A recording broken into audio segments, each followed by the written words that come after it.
has been a month now that Caitlin has been out, and we still don't know when she will be returning to the court, if she will be returning to the court this season. The WNBA has a problem, and that problem is Caitlin Clark not playing in WNBA games. Now, what all does this affect? The ratings are plummeting.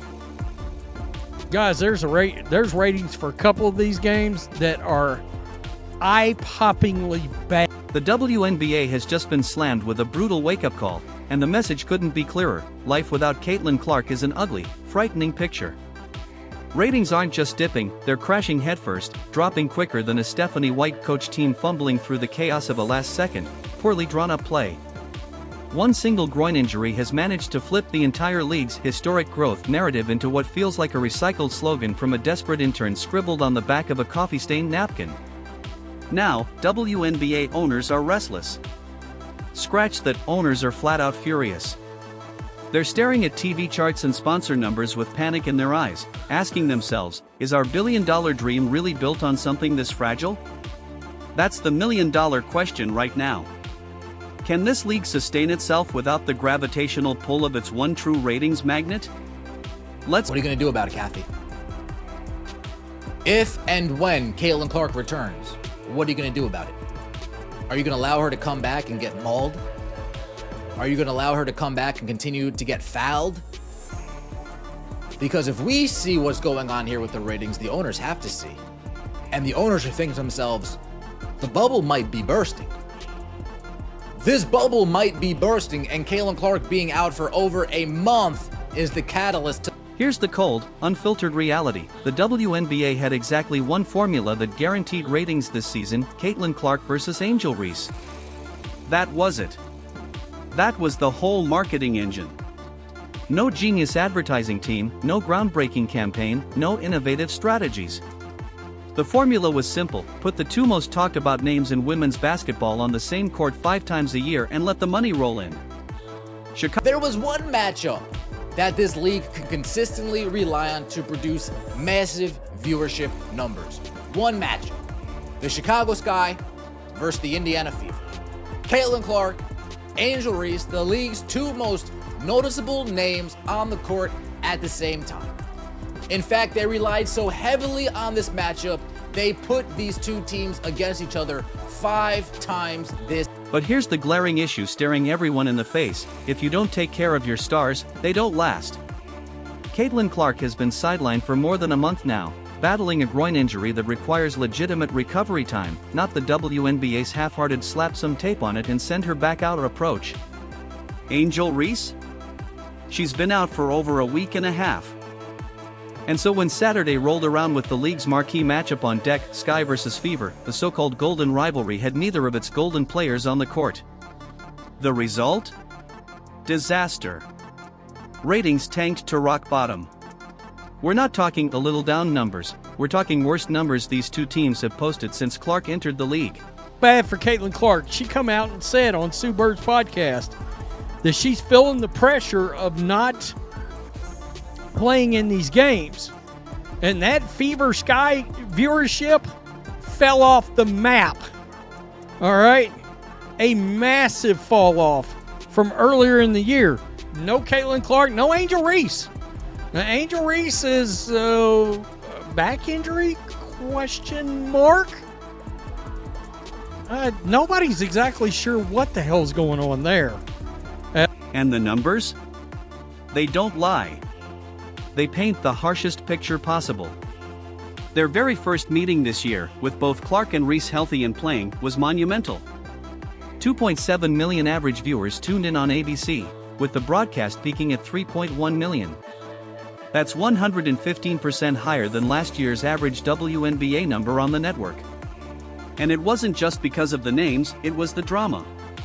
Clark fouled. Actually, Angel Reese gets the ball. Caitlin Clark goes over, does a hard foul, commits a hard foul on Angel Reese. She falls to the ground. After that, Angel Reese gets up. She's feeling super spicy. She's charging at Caitlin Clark. Caitlin Clark is walking away. Aaliyah Boston steps in and kind of stops Angel Reese. Courtney Vandersloot also steps in. The second meeting held up surprisingly well, even with Clark sidelined.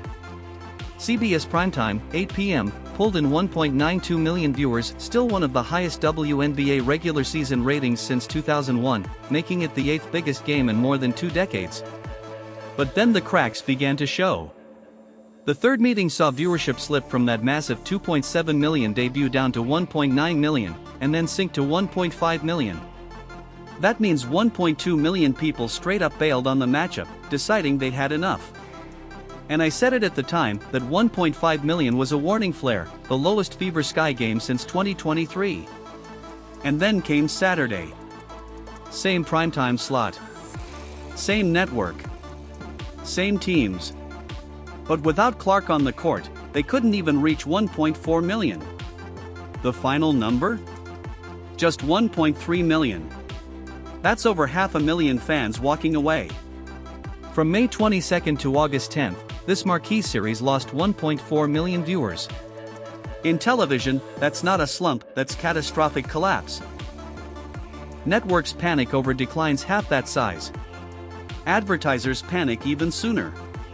More weeks pretty much puts Caitlin Clark to coming back at the very end of the regular season. If you look at the Indiana Fever's schedule right now, they only have 12 games left, and there is exactly 4 weeks left in the regular season. And the craziest thing about this last groin injury with Caitlin Clark is how it's been covered. The day after she had the groin injury, she was listed as day-to-day, and then a couple weeks after that, then she was listed to being out indefinitely. Here's the unfiltered truth that nobody in the league office wants plastered across headlines. When Caitlin Clark isn't in uniform, national interest in the Fever, and really the entire WNBA, nosedives at a terrifying rate.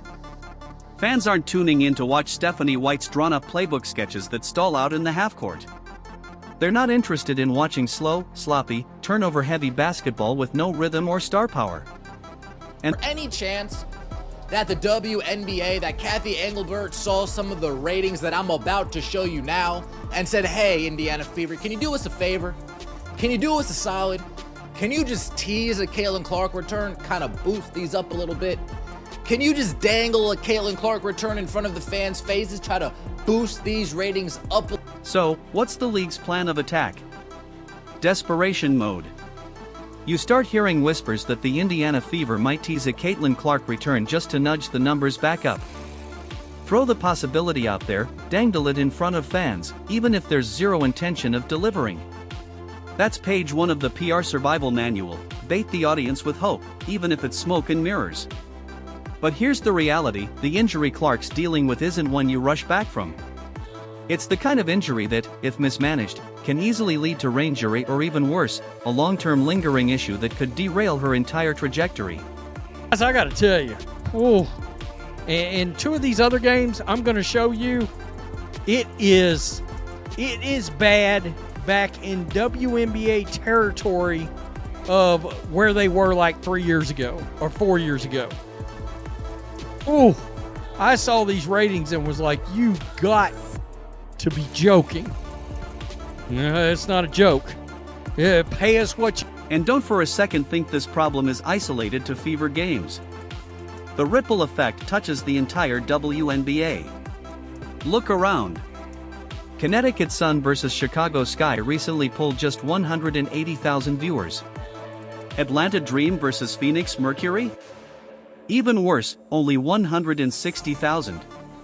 If the WNBA's so-called historic growth was real, if it was as explosive as the press releases claim, those games would be easily clearing 400,000, maybe even 500,000. Instead, they can't even sniff 200K. Why? Because Caitlin Clark isn't on the court. That's what she represents. She's not just a player, she's an economic engine, a walking stimulus package. When she plays, the numbers soar. When she sits, the numbers crater. And the league can't say they weren't warned. From day one, it was obvious Clark was taking harder shots than an NFL wide receiver and getting fewer whistles than a spam caller stuck in airplane mode. No calls for landing space violations. Protect your stars, Caitlin Clark. If you fail to protect your stars, sometimes they might not be around all the time. Sometimes they might get nicked up. Sometimes they might get dinged up. And sometimes they might get a soft tissue injury that takes weeks, if not months, to correctly heal. And that's the predicament the WNBA now finds themselves. Caitlin Clark has been out a month and one. Instead, the bubble's leaking air fast, and owners can see it plain as day. They don't need an analytics department or a panel of NBA consultants to figure it out. They're watching the numbers slide from a high of 3.1 million viewers all the way down to a low of 1.3 million, with NBA TV games barely cracking 200,000. That's not just a dip, it's a collapse. And the slope keeps getting steeper the longer Clark sits. The real nightmare? Every single week she's out, casual fans drift further away. They start new habits. They flip over to baseball, the NFL preseason, or literally any other sport that delivers consistency. And once casual fans find something else to watch, getting them back is nearly impossible. Habits harden. We have officially regressed. We have went way backwards, which is slightly above the average national TV viewership for Fever games this year. But it also is the least watched of the 8 Chicago and Indiana games since 2024. Look at this. Networks aren't interested in excuses like, just wait until she's healthy. ESPN, CBS, ABC, they're paying for reliable numbers, consistent audiences. They don't want a product that surges to millions one week and collapses the next because a single player isn't available. If every time Clark doesn't suit up, viewership tanks by 50% or more, networks start asking serious questions about how many games they should even commit to in the next broadcast deal. Just yesterday, she was listed as a game time decision for today's game against the Dallas Wings. And then after practice yesterday, Coach Stephanie White basically came out and said, like, no, Caitlin Clark hasn't even been practicing. So they changed it from a game time decision to her being out. This has been all. And make no mistake, the owners aren't blind. They're fully aware of what's happening, just like the league office is.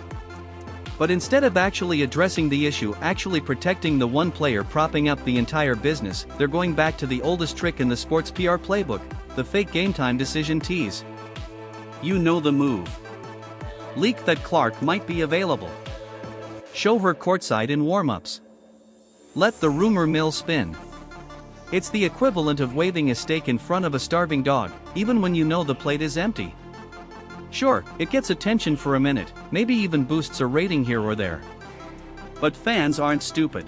I get it to a certain extent. The fans, the media does not need to know every little thing that's going on with Caitlin Clark's injuries, especially a star player like that. We will never know all the information, nor should we know all the information, and that's actually good for Caitlin. It protects her for when she does come back on the court. She can't be targeted. Teams can't use a certain injury or ailment against her if people don't really know what is going on. But the reporting of her timeline in general, there has been no rhyme or reason to what has been shared about. And here's the harshest truth for the WNBA, this entire season hasn't just been marketed around Caitlin Clark, it's been built almost entirely on her shoulders.